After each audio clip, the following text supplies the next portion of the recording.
Dropping out just got harder the minute you meet my guest, Mr. Shawn Murry. He has a master plan for our youth's success. Implement his plan and watch your dropout rate decrease. Mr. Murry has a passion for learning and for teaching. He always puts youth before himself. He does not let distance defy his abilities. And he can get the average child excited about learning and going to college. Hello, Mr. Murry, the man that wears so many hats in the educational world. Which one do you prefer? Teacher, mentor, life coach? I love being a teacher, a mentor, and a life coach. I think all these things are necessary for the complete student, or for the whole student, in order to make it and succeed. What I plan to do with this is to decrease the dropout rate by increasing the graduation rate. I want to give them life skills on how to make goals, how to set goals, and how to overcome obstacles. Of course, in a perfect world, you present the plan, the child works the plan, the parents support the plan, and the child is successful. But we don't live in a perfect world. How do you get the child back focused if obstacles do arise in the middle of their plan? When you make a plan, sometimes plans do not work. However, in me teaching students on how to plan and overcome obstacles, I always incorporate a plan A, a plan B, and a plan C. That way these students have alternative options if something doesn't work.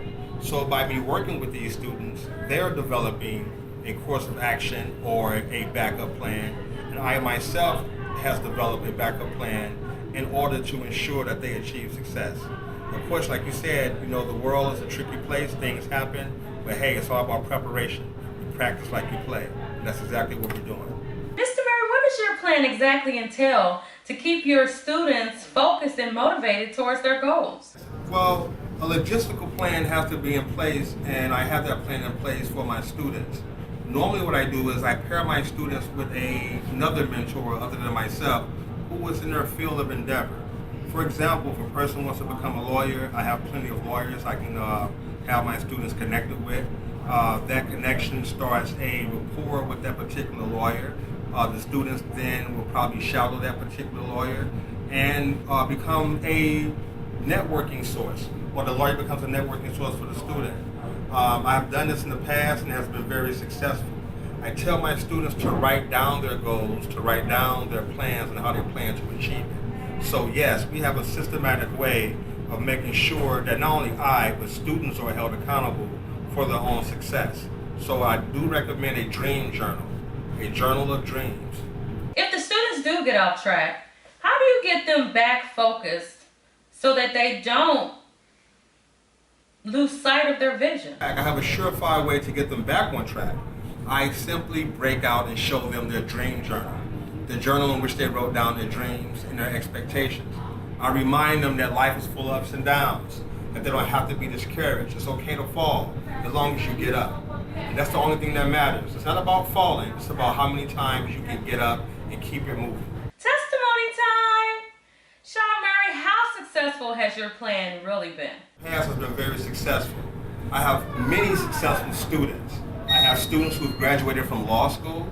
I have students who are now doctors. I have some students who are now teachers, like myself. And I feel very proud of that fact. The whole thing is about connections and making a connection with the student. For example, I have a young man named Mike Davis, your son, for example. I reached him over the phone. It wasn't the fact that I had to be face to face. I knew what this kid wanted based on what he said. The reason how I know this is because I listen. As a teacher, you have to be able to listen. As a mentor, you have to be able to listen.